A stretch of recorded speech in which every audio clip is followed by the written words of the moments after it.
This is CNN. The deadline passes for Iraq's withdrawal from Kuwait, leaving the military on both sides to wait, to brace, and to pray. And Iraqi President Saddam Hussein boosts morale of frontline troops and checks the machinery of battle. This is CNN's Morning News. I'm Susan Rook. I'm Bob Kane.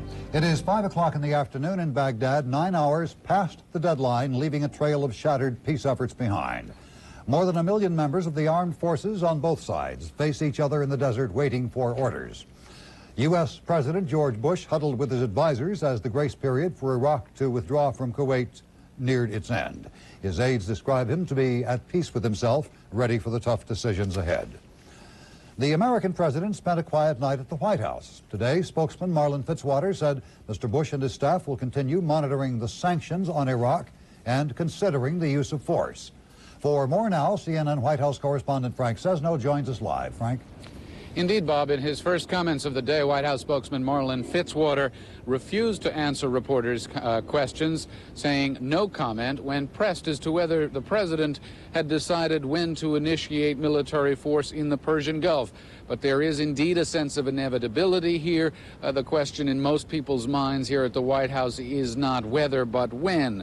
There is a certain feeling of resignation, is the way Marlin Fitzwater put it, that UN sanctions will have to be enforced. He said there is a growing sense that the administration will need to continue to carry out planning, his words, for the use of force. Early this morning, Defense Secretary Cheney and Secretary of State Baker came over for breakfast with National Security Advisor Brent Scowcroft. That's a regular Wednesday feature here at the White House. There's nothing regular about what these men are contemplating now, however. And after that breakfast, both Scowcroft and Baker went in to join the president in the Oval Office in his regularly scheduled morning intelligence briefing. Marlin Fitzwater says President Bush received a letter and has read it from Pope John Paul II. A letter sent to President Bush, another letter sent to Saddam Hussein, imploring and praying for peace at this 11th hour, perhaps later than that, and hoping or voicing hope that indeed these great powers massed in the Persian Gulf can still find a way to turn back from war. Fitzwater says the president shares the pontiff's sentiments on the desirability for peace. We want peace, Fitzwater says. We appreciate the Pope's appeal to Saddam. We appreciate the Pope's efforts. The day after the deadline, Fitzwater says there remains some hope that Saddam will pull out. This may be lip service and nothing more, however. An official here says there is no hint whatsoever coming from Baghdad today that even after the deadline has passed, Saddam Hussein is prepared to relinquish his iron grip on what Iraq calls its 19th province, Kuwait. Frank Sesno, CNN, reporting live from the White House. Frank, do you expect that the first word of any hostilities, if they occur, would come from there?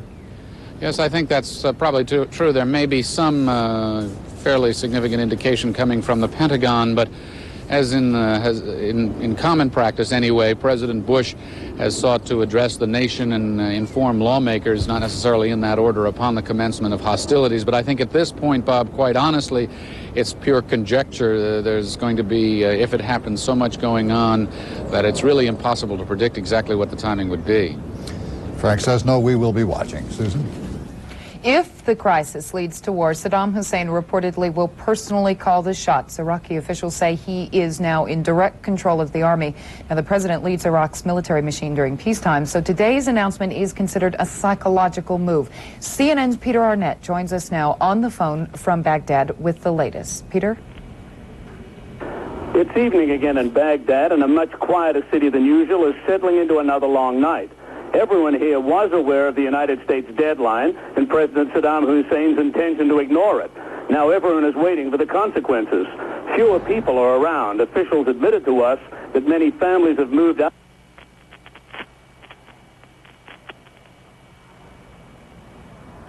We are apparently having trouble with the link up with Baghdad. That was, of course, CNN's Peter Arnett reporting to us from Baghdad. Are we trying to get it back?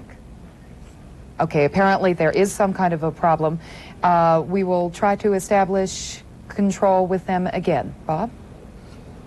Israeli Prime Minister Yitzhak Shamir says war in the Gulf between Iraq and the multinational force led by the U.S. will begin, in his words, very soon. In Tel Aviv and Jerusalem, the streets are not as crowded as usual. Some shops are closed. Iraq has threatened to hit Israel first if attacked by the multinational force. The Israeli army ordered a curfew on the Gaza Strip and widespread parts of the West Bank, confining hundreds of thousands of Arabs to their homes. The country's education ministries closed all schools in Israel and the occupied territories at least until Sunday and advises students to stay near their homes. The world's financial markets continue to bide their time today, waiting for news from the Gulf. The widely traded Brent North Sea crude oil is currently up $1.65, selling at $30.15 a barrel. In New York, the Dow Jones Industrial Average rose nearly 7 points yesterday to close at just over 2490. Meanwhile, Wall Street sources say the U.S. stock exchanges have agreed to close for 30 minutes if war breaks out during trading hours today. And economists say inflation in 1990 reached its highest rate in 9 years, thanks in part to the Gulf crisis. Figures just released by the Labor Department say the Consumer Price Index for December was up 0.3%, the same gain as the month before. When we continue, an update from the Pentagon on the status of Allied forces in the Persian Gulf. Also coming up, the U.S. is gearing up its guard at home. We will look at tightening security all across the United States.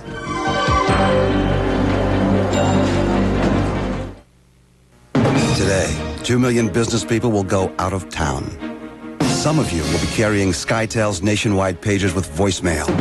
You'll get information sooner and close deals faster. And the rest of you, lots of luck.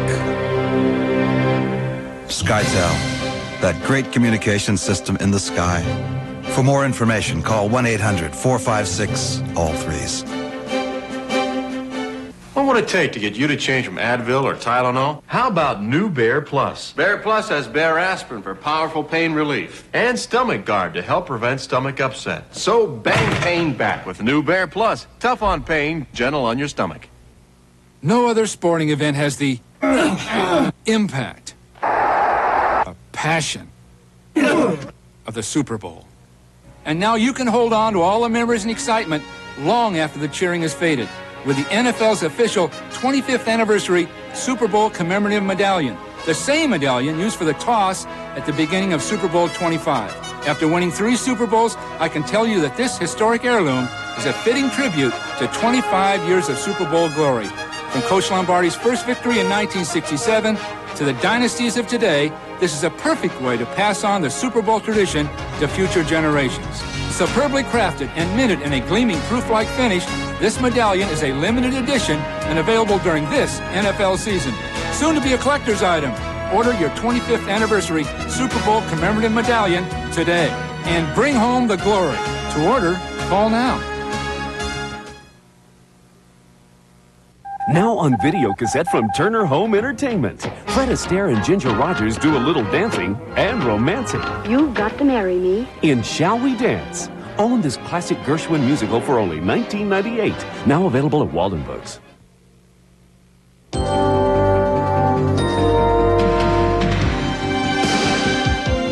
Our communication with CNN's Peter Arnett in Baghdad was interrupted momentarily. We apparently have Peter back on the line now. Peter, you were talking about the latest from the Iraqi capital. Yes, Susan, let's try this again. It's evening again in Baghdad, and a much quieter city than usual is settling into another long night. Everyone here was aware of the United States deadline and President Saddam Hussein's intention to ignore it. Now everyone is waiting for the consequences. Fewer people are around. Officials admitted to us that many families have moved out of the city to stay with relatives in places far from significant military targets. Those we saw in the city were hurrying to government jobs, and some soldiers were waiting for transportation back to their units. The best barometer of the somber mood in Baghdad was the business community. Baghdad's downtown market was virtually shut down all day, with the numerous carpet and copper and antique stores locked tight. Some commodities were in demand for the few shoppers. Candles were selling fast because of the fear that bombing might knock out the power supply, and hawkers handled a brisk trade in protective tape for windows. The seemingly casual approach in Baghdad to what the rest of the world sees as a particularly critical day is attributed by officials of the Iraqi people's resignation to the terrors of war, learned during the 8-year conflict with Iran. At times, fighter aircraft dogfights were visible over the capital, and rockets fell in city streets.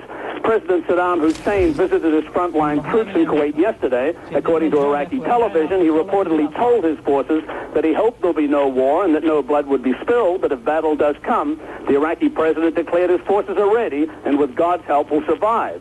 The world community says the ball is still in Saddam Hussein's court for war to be averted, but as of this evening, it seems clear he's still not interested in playing ball. Susan? Peter, White House spokesman Marlin Fitzwater said today that there is a certain sense of resignation at the White House. In Baghdad, do you sense any movement toward peace? Well, there is a lot of interest among officials we deal with here in peace initiatives abroad. They often ask us, what do we hear about the Yemeni plan, the French plan, and so on. As far as today is concerned, though, none of these new peace initiatives that we've heard reported or have been suggested abroad, none of them seem to have come home to roost here, so I can report no sense of movement in the peace process here. Susan? Thank you, CNN's Peter Arnett, keeping us up to date with the latest from Baghdad. Bob?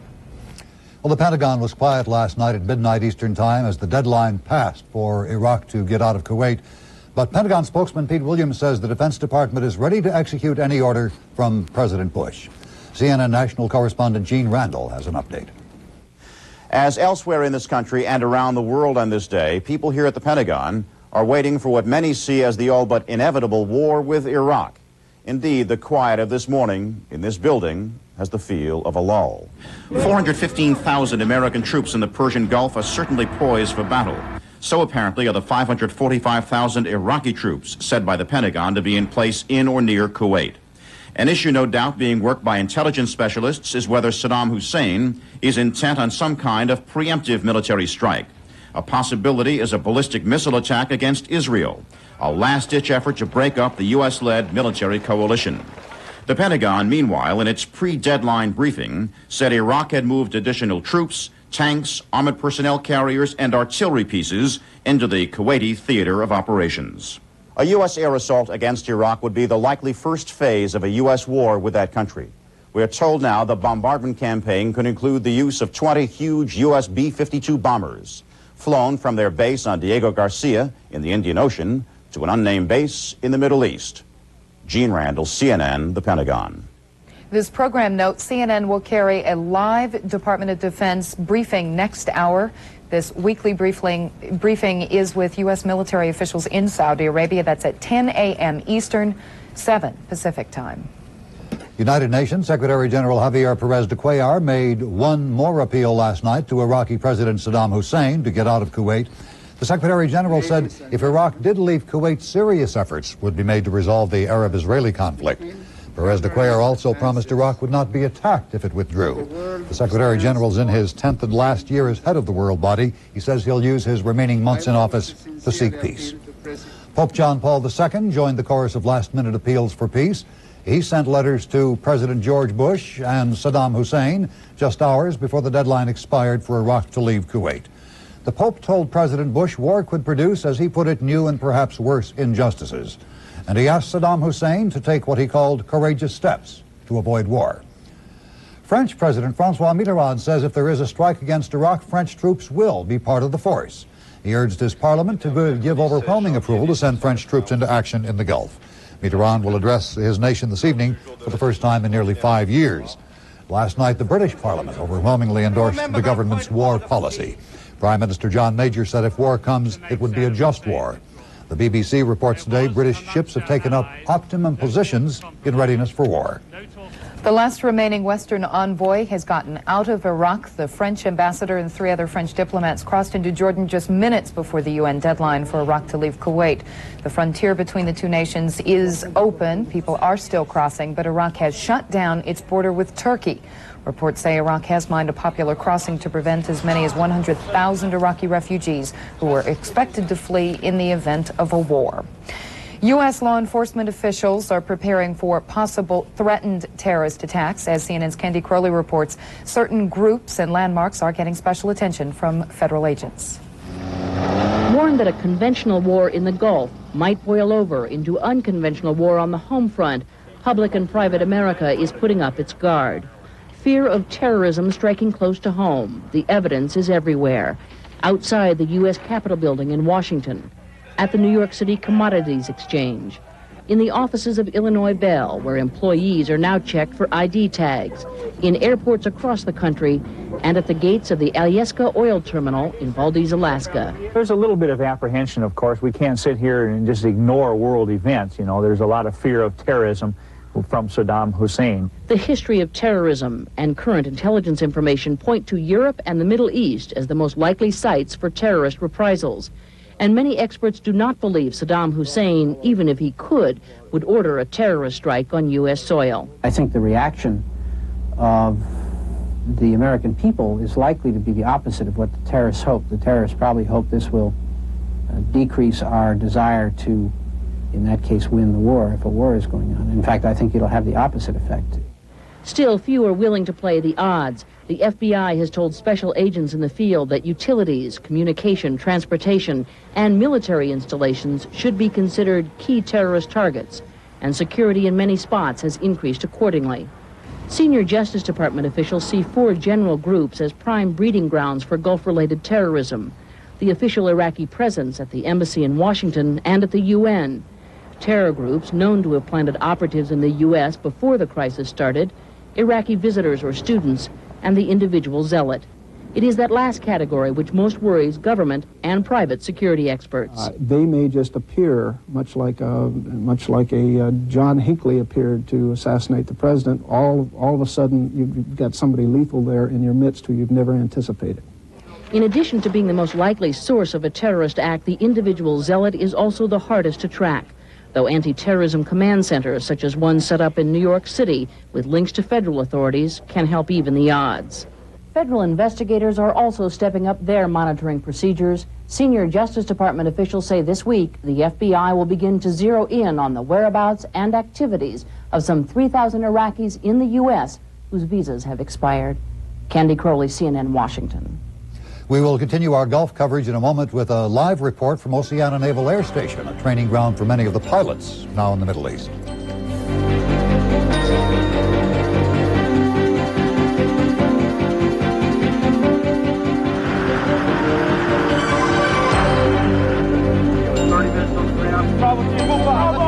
Pick it up!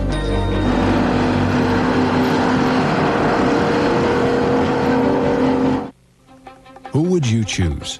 A president, a prime minister, a national hero, or a maniacal villain? Would you hail the clown or the champion? Who has the right stuff? Who are the 10 most important people of the 20th century? Time reveals its choices in this extraordinary video cassette, free with your paid subscription to Time. In an ever-changing world with information coming at you from all directions, you need one source to help you cut through it all. One magazine to help you understand. Time every week. Who gets your vote? Oh, so great! The candidates are from a variety of fields, who each in his own way, for better or for worse, has left an indelible mark on history. That's one small step for man. Who made Time's top 10? Who stood up to be counted? Who led the way? Who raised his voice to be heard? Free at last! Free at last! From peacemaker to lawbreaker, from medicine to music, the creative, the inventive. Who are they? Who are the 10 most important people of the 20th century? To find out, call this toll-free number now and get all the selections in this exclusive collector's video free. You'll see the winners through rare footage that captures their accomplishments in an entertaining style. You'll get the runners-up too. It's the best of the best, all in one astonishing video. Call now to receive your free video and save almost 55% off the cover price of Time. You'll enjoy 26 weeks payable in 3 monthly installments of only $9.89 each. Every week, Time makes it easier to understand the rush of world events with penetrating views of trends and the variety of people that affect our lives.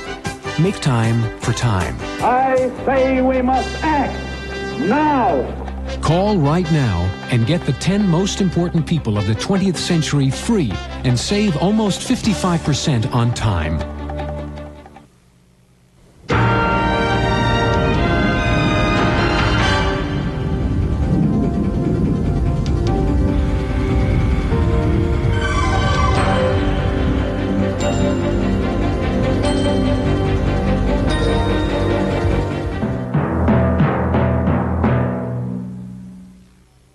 Updating the Gulf crisis, the UN deadline is now more than 9 hours old. Today, Pope John Paul II appealed for peace. And the Iraqi ambassador to the United States en route to Baghdad said more time should be given to find a diplomatic solution.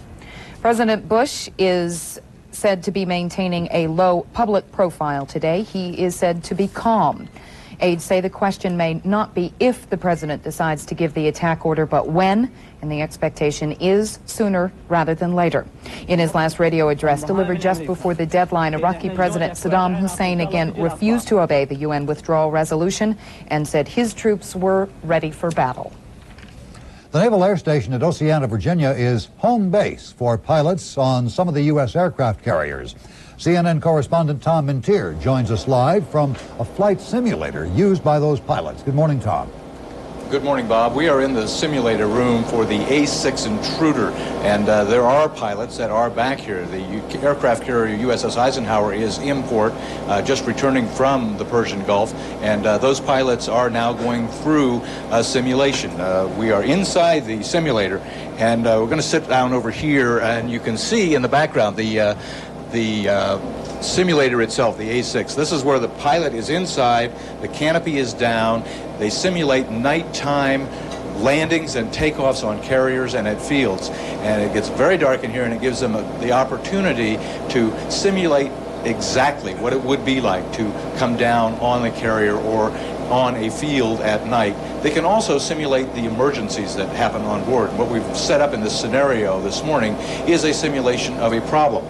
Joining us now is Tom Martinet. Tom, you run the simulator here. How realistic is it? How much realism can you give the A-6 pilots? It's about 99% realistic training as far as in-flight emergencies for the approach to the carrier and the airfields. All right, we have a simulation that we're going to show you now. We have set up a simulation, and we're going to have to turn the lights off in here so you can see the end of the runway, and he is a couple of miles out. Your paddles contact at this time. Understand you declare an emergency. 500, that's affirmative. I have a catastrophic engine failure, starboard engine failure. Understand starboard engine's down. Paddles contact. Tower reports no fire visible at this time. You're clear to proceed inbound. You're 2 miles now. On and on. Understand you're 3 down lock. 500, affirmative. 3 down lock. This will be a barricade arrest. Make sure your hook is down. When you get a chance, think about your approach speed and gross weight for afterwards. 500 will be gross weight of 35,000. Approach speed will be 123 knots. Roger, 500, cover that. Paddles contact. You are easy with the wings. Okay, you're looking good right there. About a mile. On and on at this time. Easy with the wings.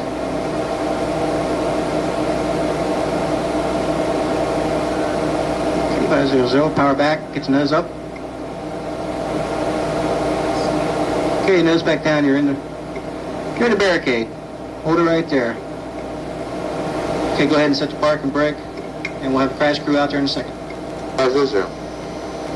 So that is the simulation of a catastrophic failure inside of the A-6 as he made the approach to the runway. This is something that they go through probably about 30 different times, and when the aircraft is back from the carrier from deployment, the pilots will get a chance to come in here 2 or 3 times and run through the simulation about an hour, hour and a half each time before they are redeployed out to their carrier. So even though they are back in home base, they are going to be continuing their training here at Oceana Naval Air Station. They do it every day. I'm Tom Mintier, CNN, reporting live from the Oceana Naval Air Station. Thank you, Tom. And still to come this hour, in the United States, hundreds more are arrested as anti-war protests continue.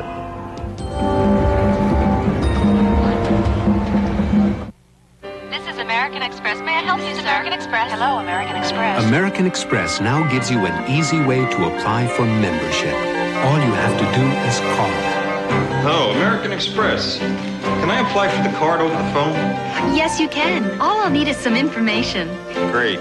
For those who qualify, the card comes with a world of privileges. It didn't take long at all. Thanks. Privileges that give you an extra measure of financial flexibility. Should we, honey? Well, do you like it? I love it. Then we'll take it. Simply call 1-800-THE-CARD to apply. Lost, stolen, or damaged, Privileges that protect the things you buy up to $1,000 automatically for 90 days. And privileges that extend the free repair period offered under most manufacturers' warranties. American Express? How do I apply for membership? I can help you. I'll take the information for membership right now. Over the phone? Great. Privileges that include help when you need it. Yeah, American Express. I lost my wallet, my cash, and all my cards. Mr. Richards, we can have another card for you by tomorrow. American Express. I'd like you to take my application for membership if you could. I'd be glad to, sir. Great. New privileges that can save you up to $12 a day on the cost of car rental collision damage coverage. Are you sure we're covered, Frank? Positive. I charged the rental with the American Express card. American Express? I'd like to apply for the card. Call 1-800-THE-CARD. We'll take your application over the phone and start processing it right away. That was so easy. Thank you. And thank you for calling American Express. On the card, sir? No need to wrap it. Membership has its privileges, so call 1-800-THE-CARD now.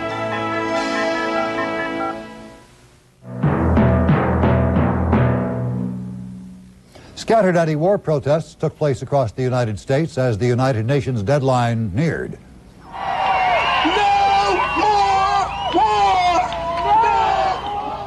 An estimated 5,000 people gathered near Westover Air Force Base in Chicopee, Massachusetts, taking part in a candlelight rally. At least 78 of them were arrested. In Atlanta, the widow of civil rights leader Martin Luther King Jr., Coretta Scott King, led a rally of several hundred people near her husband's tomb. Throughout his life, Dr. King supported nonviolence to resolve conflicts. Yesterday was his birthday. Protesters blocked traffic yesterday on the lower level of the Bay Bridge, which connects Oakland and San Francisco. More than 100 people were arrested during that afternoon rush hour confrontation. What is the view of the Gulf crisis from newsrooms of major newspapers? Here's a sampling from some of today's editorial pages. From the New Orleans Times-Picayune, quote, "If we cannot quickly dispose of a posturing third world dictator with a large but essentially ragtag army, we should get out of the superpower business." And from the Atlantic Constitution, "If we destroy Iraq as a functioning nation, we create a dangerous vacuum in a dangerous region. Furthermore, we should assume responsibility as a guarantor of Iraqi territorial integrity against land grabs by Syria, Iran, and even Turkey. That is not a role we should seek." Fred Rogers, host of Mr. Rogers' Neighborhood on public television, is hoping to ease the fears of children about possible war in the Gulf. He's made 2 public service announcements directed at children with the help of his show's puppets, aimed again at the young audience. Children aren't responsible for wars. The least and best we adults can do is to let our children know that we'll take good care of them, no matter what. Wartime can be scary time for children. Very well, I shall make a rule. All children shall be well taken care of. That should do it. Just one more thing, please. If anybody's scared, I'd like you to know that you'll always have somebody to love you, no matter where you are. Mr. Rogers' announcements begin airing today. Coming up in our next half hour, how is the Gulf crisis affecting those signing up for branches of the service? We'll hear from some new recruits. And how's Wall Street reacting today to events in the Middle East? We'll get an update as our Gulf coverage continues.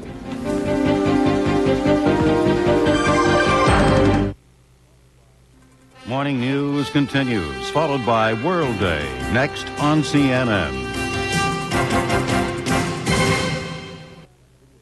Would you rather be driving a brand new car? Then you better get the Beaman Lincoln Mercury fast, because the fact is, customer satisfaction is our #1 priority. One proof? Check this out. Just $259 a month for a loaded Sable. Or how about this? A 91 Topaz GS for just $214 a month. Or cruise away in a 91 Tracer for just $159 a month. Sound too good to be true? Well, this is Jim Hellman, manager of Beaman Lincoln Mercury, and I guarantee it. Why fight bad weather at the airport? Executive Airport Parking removes the hassle and provides secure parking. Grab your ticket and boarding pass and step on our shuttle for the 4-minute ride to airport curbside check-in. While away, it's a perfect time to service your car. Nashville's largest Amoco dealer provides complete service while you fly. For executive parking provided by Professional Travel, call 889-1666. Introductory offer of only $4 a day plus free car wash. This is CNN.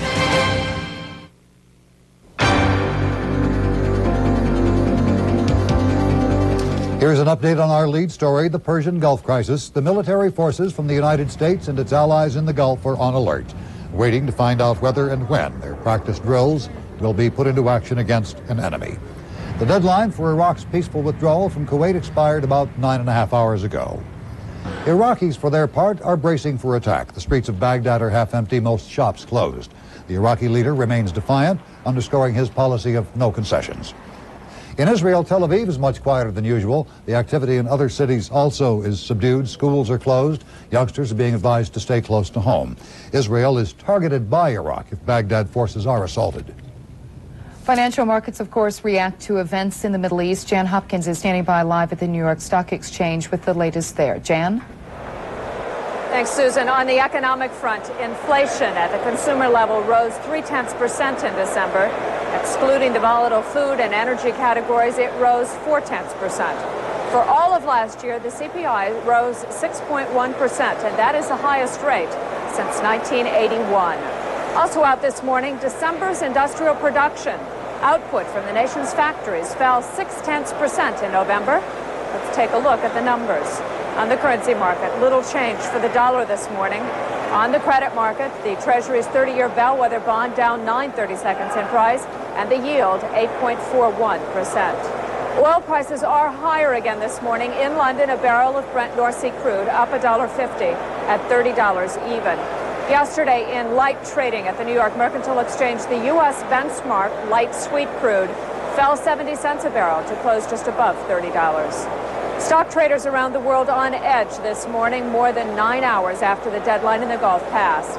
In London, the Financial Times 100 index opened down 14 points. Traders there described trading as nervous. Right now, the FT is down 17.8 at 2053. On the continent, the Paris Bourse down 0.25%. Frankfurt shares closed down 0.25%. In Tokyo overnight, the Nikkei dropped more than 770 points, or about 3%. The Nikkei now stands just over the 22,400 level. Price of gold is rising this morning on the New York Commodity Exchange. An ounce of gold is trading at $405.50. That is up $5.30 from yesterday. Silver is holding steady right now. Silver is trading at $4.22 an ounce. AT&T says it has about 70% of the common shares of takeover target NCR. AT&T also says the offer of $90 a share has been extended to February 15.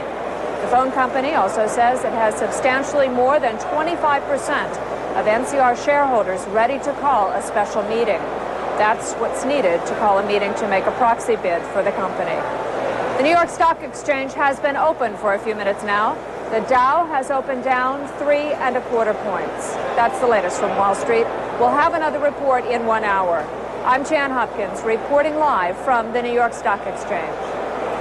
The crisis in the Gulf may have the attention of the world, but a domestic problem as Washington decision makers grappling with another kind of problem. As CNN's Carolyn O'Neill tells us in today's Nutrition Report, it is a war against hunger among the nation's children.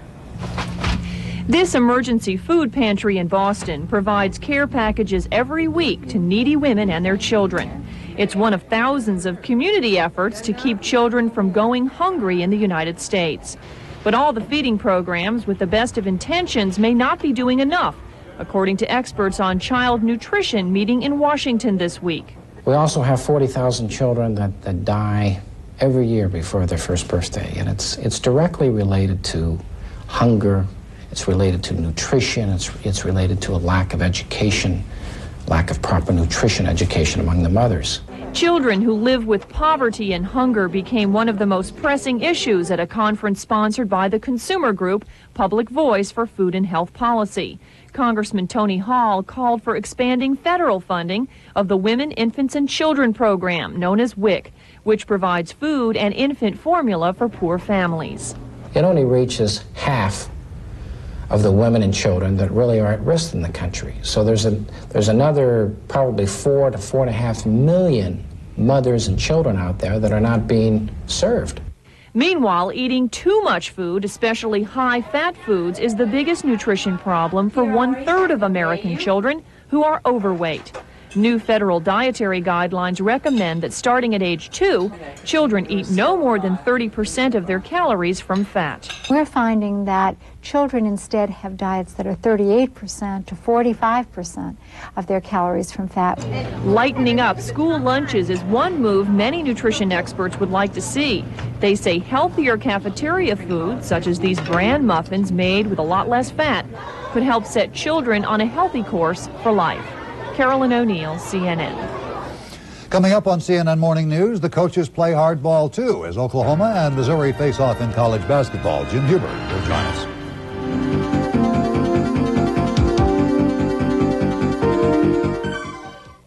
Has this ever happened to you? What a mess. This shirt and blouse have had it. Or have they? Now there's a simple way to deal with the most difficult stains. DD7, a super concentrated formula that removes stains but won't harm fabrics. Now where's the ink? Delicate silk? Incredibly clean. Tar, iodine, blood, rust. DD7 gets rid of them all.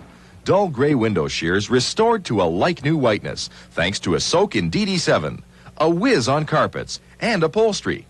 We've stained these hands with ink, iodine, and car grease. DD7 and a little water removes the stain instantly, even under the fingernails. Imagine this as your washing machine. Dye from a red sock, ink, and iodine. A little DD7 in the final rinse, and goodbye to unwanted stains. Order DD7 today for just $14.95, or we'll double your order for only $5 more. That's 2 tubes for only $19.95. If DD7 doesn't work this quickly and easily for you, simply return the unused portion for a refund. Have your credit card ready and order now. Call toll free 1-800-241-6600. That's 1-800-241-6600. Or send $14.95 for 1 tube, or save $10 by sending $19.95 for 2 tubes, plus $4 shipping to DD7, Box 8990-M, Buffalo Grove, Illinois. That's DD7, Box 8990-M, Buffalo Grove, Illinois. On World Day, you can talk to CNN correspondents covering the crisis in the Gulf, at the Pentagon, and in cities across the Middle East. Call in with your questions and concerns live on World Day, 10 a.m. Eastern weekdays.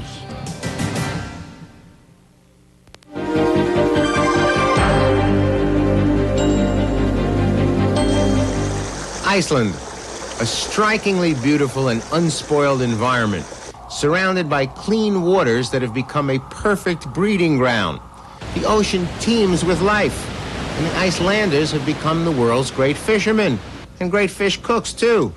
Here's Iceland's master chef Hilmar Jonsson with his recipe for cod with Italian sauce and pasta. A minced onion goes into a sauté pan that's been coated with margarine. 2 fillets of Icelandic cod go on top. The juice of a lemon is squeezed on. The pot's covered, and the fish cooks for 10 minutes. Then the fillets are removed from the pan, and 3 tablespoons of chopped parsley are added into the remaining juices, and a cup of chopped tomatoes, some basil, oregano, and red pepper flakes. Cooked pasta goes on to the serving plate, then the fish, and the tomato sauce on top. Bit of broccoli, and it's ready to serve. From a nutritional point of view, this is a fabulous dish. You have lots of complex carbohydrates in the pasta, lots of low-fat protein in the fish, and lots of vitamins and minerals in the sauce. If you'd like a copy of the recipe, just send me a stamped self-addressed envelope marked Icelandic fish and pasta. Send it to me at Box 2000 and Sonia Station, New York City. The zip is 10023. From Iceland, that's what's cooking for today. I'm Bert Wolf. What's Cooking is brought to you by Mazzola. Together, we're beating cholesterol.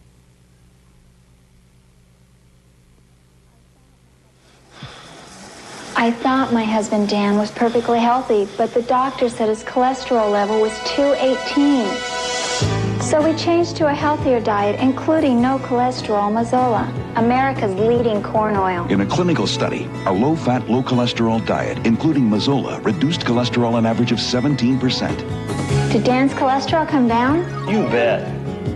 100% pure Mazola corn oil. Together, we're beating cholesterol.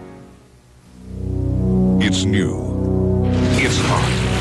It's electrifying. And only we have it. It's Star Trek, The Next Generation. Now on video cassette. And it's yours for just $4.95 for your introductory video cassette. In Encounter at Farpoint, Captain Picard and his crew are captured. We surrender. And must solve the mystery of Farpoint Station or perish. In this galaxy, it's the 2-hour series premiere. Yours for just $4.95. Then your mission continues as future episodes such as The Naked Now, Haven, Code of Honor, and others take you farther, faster, to even more unusual worlds. So start your collection today with Star Trek, The Next Generation.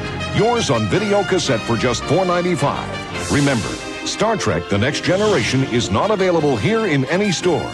So to get your introductory video cassette for just $4.95, call now.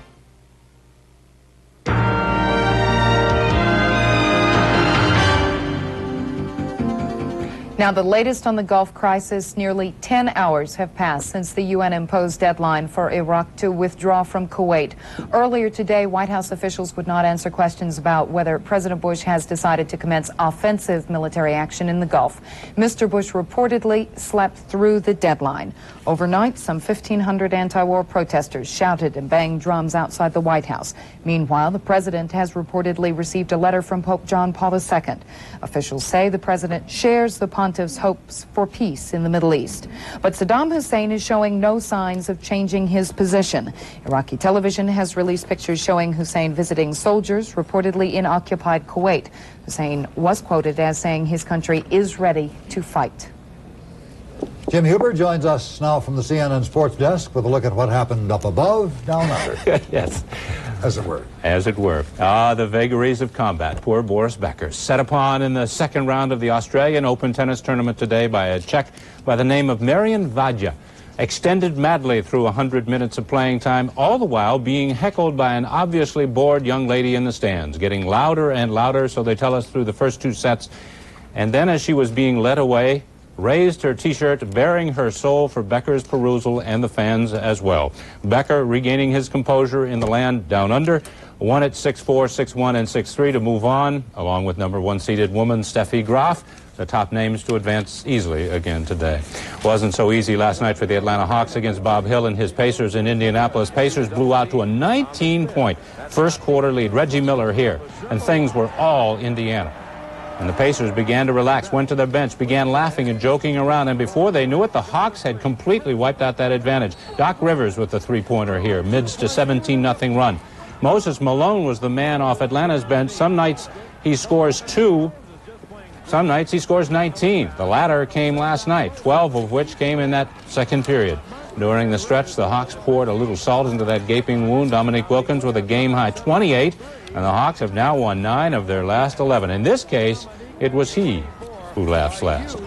In the case of Missouri and Oklahoma, nobody was laughing at the end of this one. The Tigers pulling the upset of 12th-ranked Oklahoma in Columbia. Doug Smith with 31. But the story here came after the game when the two coaches, Billy Tubbs of Oklahoma and Norm Stewart of the Tigers, finished the game nose-to-nose, an argument which had been brewing the entire game, actually, for over a year, since Stewart went after some of Tubbs' staff last season. But Missouri gets the upset victory, and he gets his 200th win of his career. To the ice now, and the Boston Bruins at Long Island. Jarmo Kilani in over the red line and ripping the one-hopper past Glenn Healy here to open the scoring for the Adams division-leading Bruins. That's got to be a tough thing to do, play goaltender in this league. In the second, Bruins up 3-2. Randy Wood goes right around Pettersson and in on goal. Andy Moog makes the first save. Ray Ferraro's there for the rebound. It's a 3-3 game. Bruins salted this one away, though, in the third period. Up 4-3, Bob Sweeney wheels around from behind the net, goes in untouched. Bruins win for the first time on the road in over a month and extend their lead now in the division over Montreal to 3 points. Islanders still last place in the Patrick. Let's roll through all the Tuesday scores now.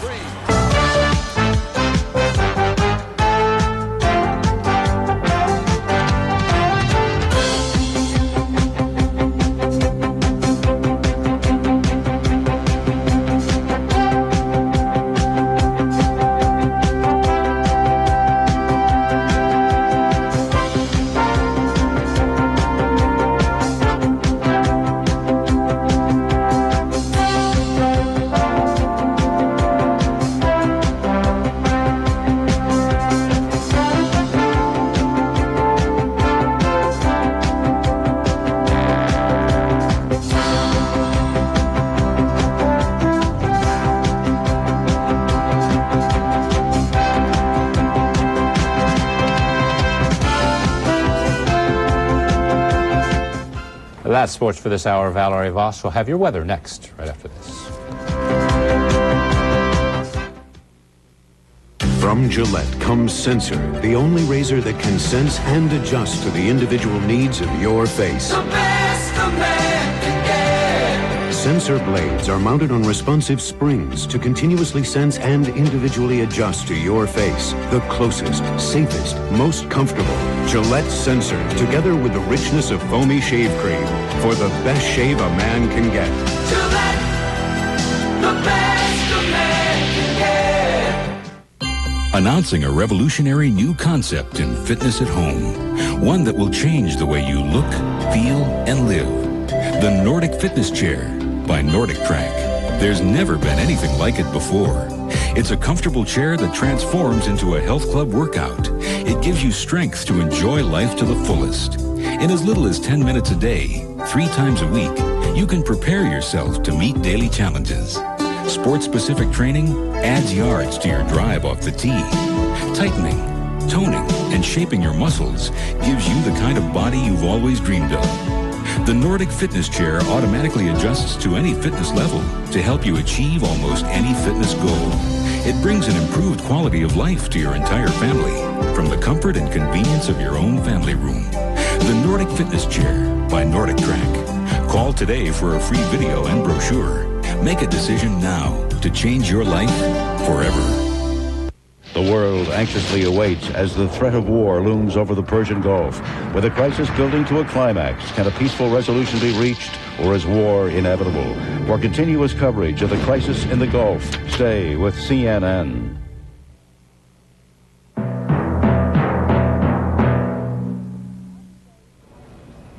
How do those with loved ones in the Gulf cope with these uncertain hours? Coming up on Day Watch, a counselor from the Pentagon will offer advice on how military families can find support and services. You'll also be able to call in with your questions. That's at 11 a.m. Eastern right here on CNN. Now for a look at what's directly ahead next hour. Bobby Batista. Good morning, Bobby.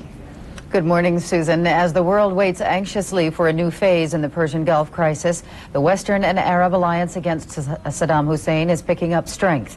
Both France and Italy have approved the use of force.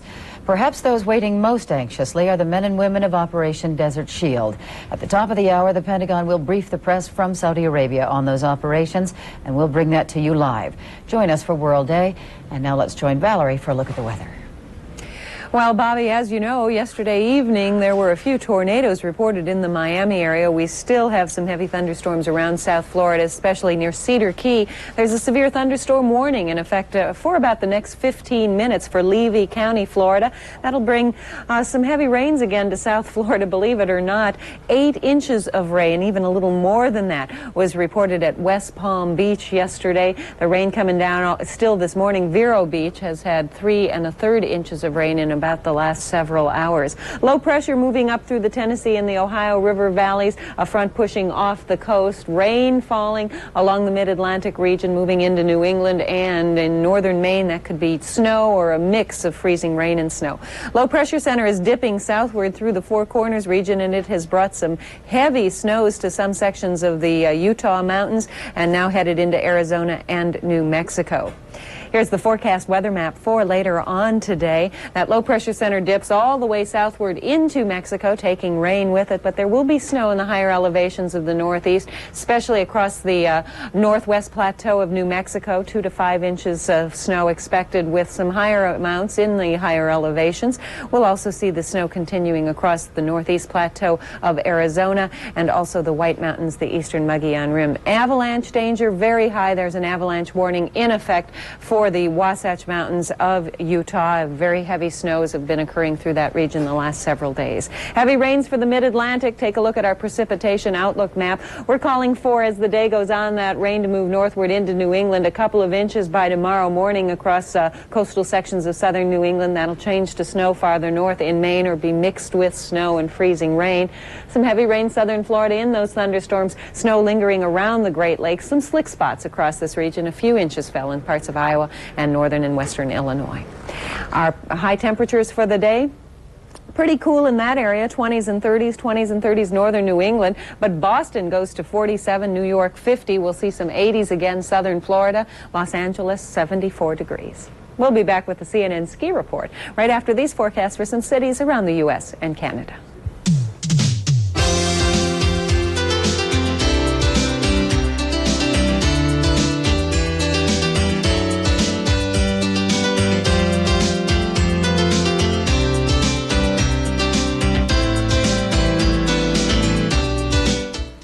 If you are looking for some nice, deep, fresh powder, I know exactly where you can go. Since Saturday, Alta, Utah has received more than 50 inches of snow. They have 96 on the ground, 33 reported with the last storm. Snowbird not too far behind, 23 with the last storm, 89 inches on the ground. Here's your CNN Ski Report.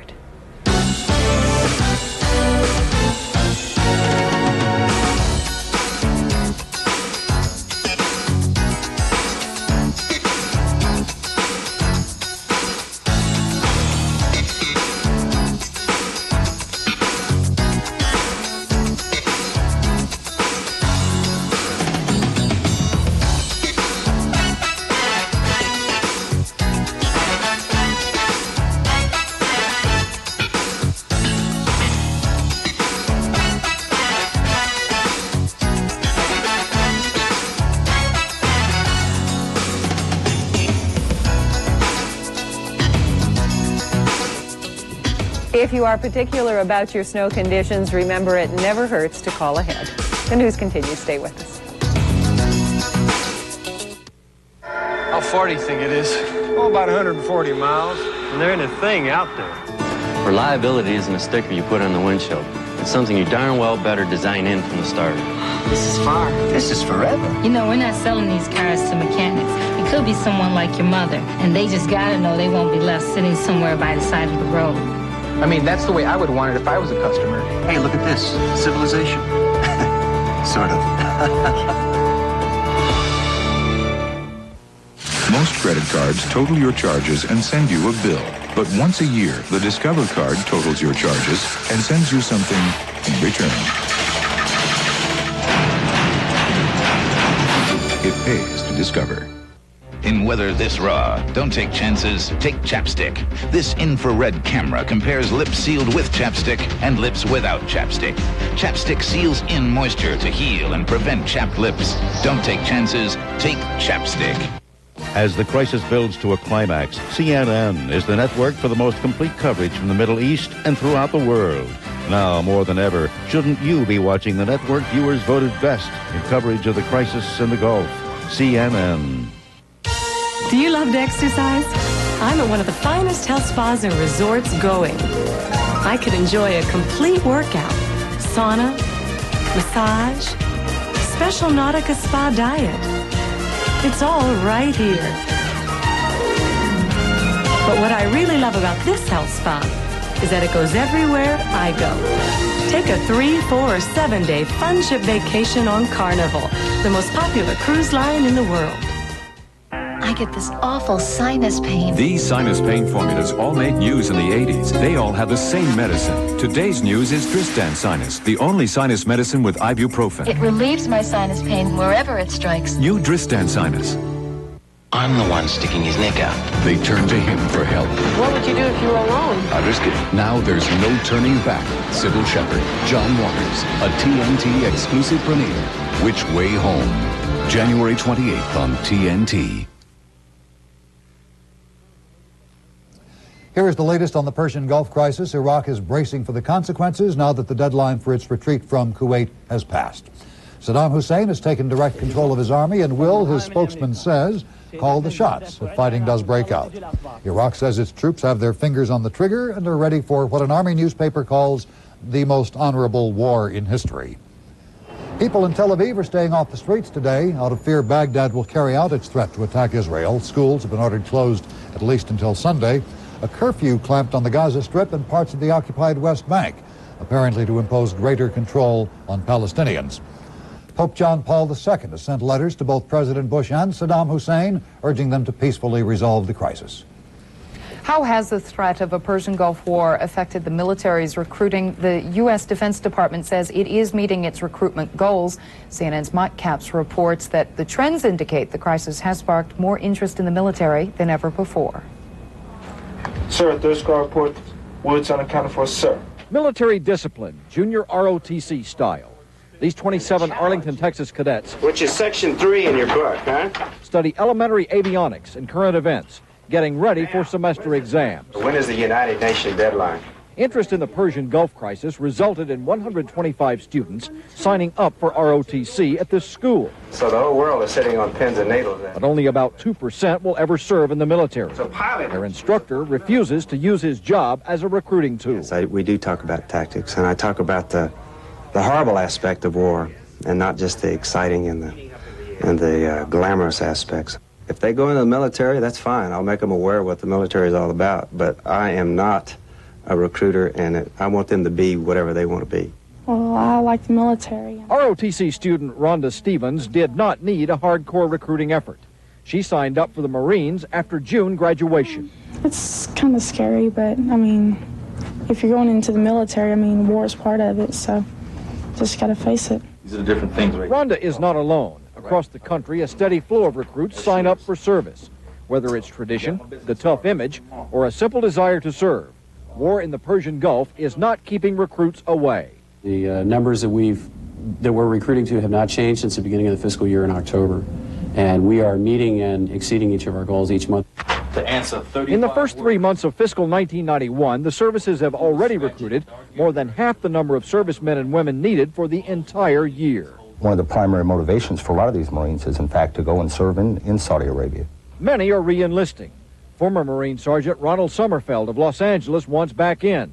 He spent 3 years as a Marine anti-terrorism expert. And I feel that I was a good leader of men, and I wish to return to that capacity. All services continue working the phones, looking for potential recruits. Mesquite's leaving at 1500, roughly. One recruiter predicts if war breaks out, he'll have more recruits than he can handle. Mike Capps, CNN, Dallas.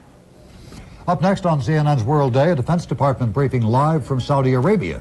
I'm Bob Kane at CNN Center in Atlanta. And I'm Susan Rooks. Stay tuned.